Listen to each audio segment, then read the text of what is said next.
11 अप्रैल 2011 को पद्मावती एक्सप्रेस से 22 साल की एक लड़की लखनऊ से दिल्ली जा रही थी, लेकिन उसे ये नहीं पता था कि उसके साथ ऐसी दर्दनाक घटना घटने वाली है जो उसकी जिंदगी और उसके सपने को पूरी तरीके से बर्बाद करके रख देगी। रात के लगभग 1 बज रहे थे, तभी कुछ गुंडे उसके सोने की चैन को छीनने लगते हैं। ट्रेन में बैठे किसी भी यात्री में इतनी हिम्मत नहीं होती कि उन गुंडों का विरोध कर सके। वो लड़की एक नेशनल प्लेयर होती है, प्लेयर का जज्बा होता है अंतिम समय तक लड़ने का। वो लड़की अकेले उन गुंडों से लड़ जाती है, लेकिन गुंडे 4-5 थे। गुंडों ने बहुत ही निर्ममता से उसे ट्रेन से नीचे फेंक देते हैं, जिससे उसका एक पैर कट जाता है, दूसरे पैर की हड्डियां टूट जाती हैं, शरीर में और भी कई सारे फ्रैक्चर हो जाते हैं। रात भर वो ट्रैक पर रोते चिल्लाते रहती है, लेकिन कोई उसकी हेल्प करने नहीं आता है। हालात इतनी खराब हो जाती है कि कीड़े मकोड़े और चूहे उसके कटे हुए पैर को खाने लगते हैं।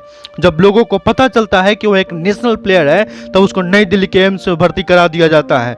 इलाज के अभी कुछ ही दिन हुए थे कि अखबार में उसके बारे में झूठी खबर छाप दी जाती है कि वह बिना टिकट यात्रा कर रही थी, इसलिए टीटी के डर से ट्रेन से कूद गई। किसी ने यह भी लिखा था कि वो आत्महत्या करने के लिए ट्रेन से कूद गई। अपने बारे में गलत न्यूज सुनने के बाद वह उसी हॉस्पिटल के बेड पे, जहां अभी तक ये कहना मुश्किल था कि आगे वह चल पाएगी या पूरी लाइफ उसे व्हीलचेयर पे बितानी पड़ेगी, वह कसम खाती है कि अगर वह जिंदा है तो अपने आप को प्रूव करेगी और दुनिया की सबसे ऊंची चोटी माउंट एवरेस्ट पर चढ़कर इतिहास रचेगी और उन सबको जवाब देगी जो उसके बारे में गलत बातें कर रहे हैं। उसके अंदर अब इतना जुनून हो गया था कि हॉस्पिटल से निकलने के बाद वह घर जाने के बजाय बछेंद्री पाल के पास जाती है। बछेंद्री पाल कहती है कि तुम इस हालात में भी एवरेस्ट चढ़ना सोच ली, समझो तुम एवरेस्ट चढ़ चुकी हो, बस लोगों को दिखाना बाकी है।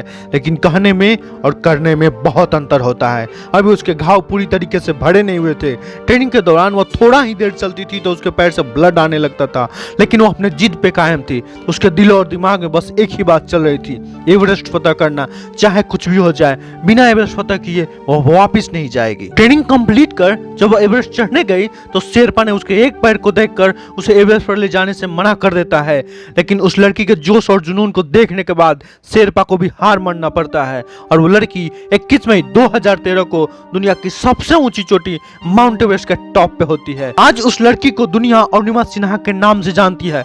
यह कहानी सिर्फ एक महिला के दुनिया के सबसे ऊंची चोटी पर चढ़ने की नहीं है, यह कहानी है अपनी क्षमताओं पर अटूट विश्वास और अदम्य साहस की, जिसके बदौलत अरुणिमा एक पैर से दुनिया की सबसे ऊंची चोटी पर चढ़ गई। मेडिकल साइंस के अनुसार जिसको प्रोस्थेटिक लेग लगता है उसे ठीक से चलने में 4 से 5 साल लग जाते हैं, लेकिन अरुणिमा 2 साल के अंदर माउंट एवरेस्ट के टॉप पे होती है। इंसान कमजोर शरीर से नहीं, अपने मन से होता है। अगर तुम मन से कमजोर हो गए तो पूरी लाइफ तुम कुछ नहीं कर सकते हो। अरुणिमा के सामने भी बहुत सारी मुसीबतें थी।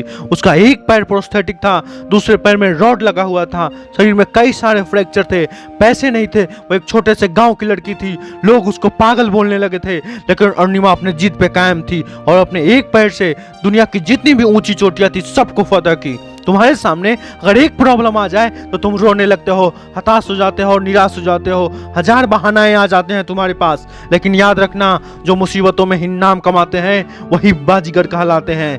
इसलिए मुसीबतों का बहाना लेना बंद करो। अगर है हिम्मत तो कठोर परिश्रम चालू करो।